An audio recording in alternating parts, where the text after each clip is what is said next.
السلام عليكم ورحمة الله. الحمد لله وكفى وسلام على عباده الذين اصطفى. أما بعد فأعوذ بالله من الشيطان الرجيم. بسم الله الرحمن الرحيم. يا أيها الذين آمنوا لا تتخذوا عدوي وعدوكم أولياء. وقال رسول الله صلى الله عليه وسلم الجهاد ماض إلى يوم القيامة.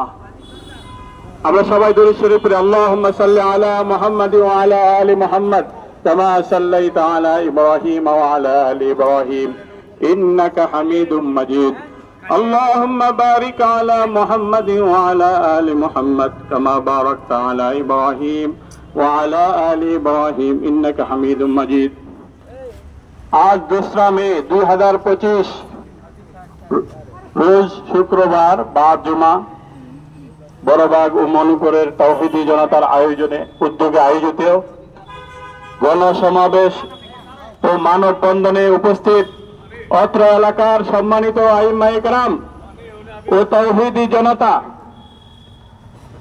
আমরা সর্বপ্রথম আল্লাহ পাকের দরবারে শুকর আদায় করছি যে আল্লাহ তাআলা আমাদেরকে আমাদের মুসলমান ভাইদের উপর যে বর্তমান অবস্থা বিরাজ করছে ভারতে এবং গাজায়, তাদের এই দুঃখে তাদের সাথে সহমর্মিতা প্রকাশ করে আমরা জুমার পর থেকে দীর্ঘ সময় তাদের সাথে একাত্মতা ঘোষণা করার জন্য আল্লাহ পাক আমাদেরকে এখানে উপস্থিত হওয়ার তৌফিক দিয়েছেন। তা আমরা সকলে অন্তর থেকে আলহামদুলিল্লাহ।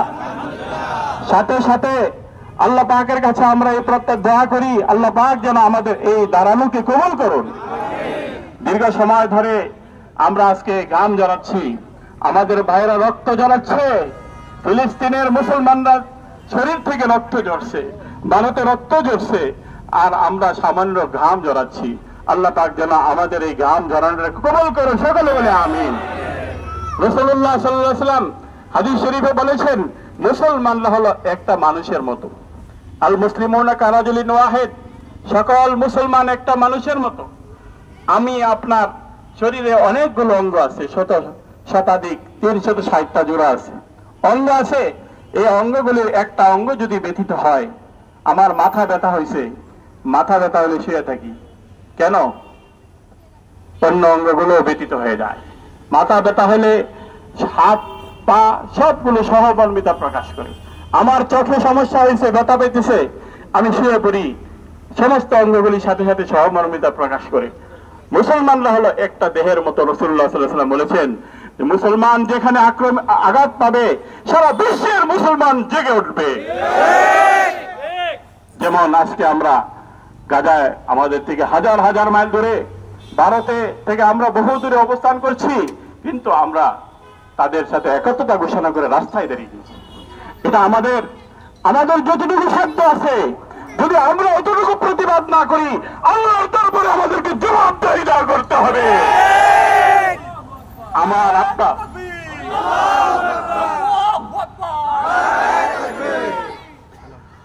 আমরা বিশ্বের সকল বিধর্মীকে সতর্ক করে দিতে চাই, আমাদের মুসলিম ভাইয়েরা যে যেখানে আছে তাদের উপর কোনো আক্রমণ আমরা সইব না।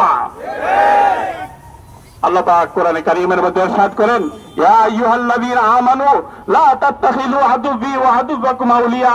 হে মুমিনগণ, তোমরা আমার শত্রু এবং তোমাদের শত্রুকে বন্ধু বানায়ো না। আমাদের শত্রু কারা? হিন্দুরা। আমাদের শত্রু কারা? ইহুদি নাসারারা। অমুসলিম সব আমাদের শত্রু। কে বলেছেন? স্বয়ং আল্লাহ বলছেন আমার শত্রু। তার মানে আল্লাহর শত্রু এরা, মুসলমানদের শত্রু, তাদেরকে যেন আমরা বন্ধু না বানাই। সুতরাং এর অর্থ এই নয় আমাদের দেশে যারা হিন্দু আছে, অমুসলিম আছে, তাদের উপর আমরা কোনো আক্রমণ করে ফেলবো, এটা হতে পারে না। আজকে বাংলাদেশের হিন্দুরা, ইহুদিরা, নাসারারা জামায়া ধরে আছে, তারা ফুলের মতো এখানে পবিত্র অবস্থায় চলতেছে। কোনো কিছুতে তাদের মন্দির আজকে আমরা পাহারা দেই, তাদের মন্দির ছাত্ররা পাহারা দেয়, মুসলমানরা পাহারা দেয়, আমরা তাদেরকে পাহারা দেই যেন কোনো আক্রমণ তাদের উপর না আসে।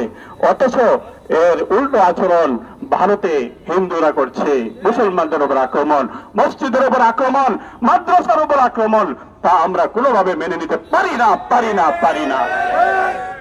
যদি কখনো জিহাদের ডাক আসে আমরা প্রস্তুত আছি তো ইনশাআল্লাহ, কে রক্ত দিতে প্রস্তুত আছি, অন্তর থেকে বলেছেন তো?